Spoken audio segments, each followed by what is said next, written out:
मुख्यमंत्री अजित पवारांकडून सोलापूरच्या करमाळ्यातील नुकसानाची पाहणी। अडचणीच्या काळात सरकार तुमच्या पाठीशी, निधीची कमतरता भासू देणार नाही, अजित पवारांची ग्वाही।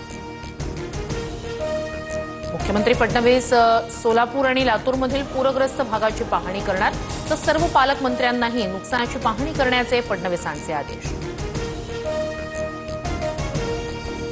उपमुख्यमंत्री एकनाथ शिंदे आज धाराशिव दौऱ्यावर। नुकसानग्रस्त जिल्ह्यात सर्व जीवनावश्यक वस्तू रवाना केल्या।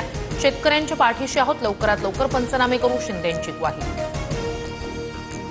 लातूर जिल्ह्यातील कार्ला गावातील 500 एकर शेती पाण्यात बुडाली। पिकांसह जमीन खरडून गेल्यानं शेतकरी संकटात।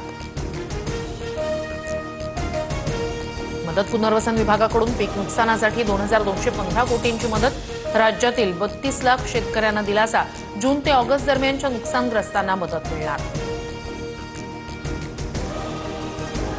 पंकजा मुंडेंकडून जालन्यात नुकसानाची पाहणी आणि गावकऱ्यांसोबत संवाद। गोदावरीच्या पुराचं पाणी गोळेगावच्या चारही बाजूनं गावात घुसल्यानं नागरिकांमध्ये भीतीचं वातावरण।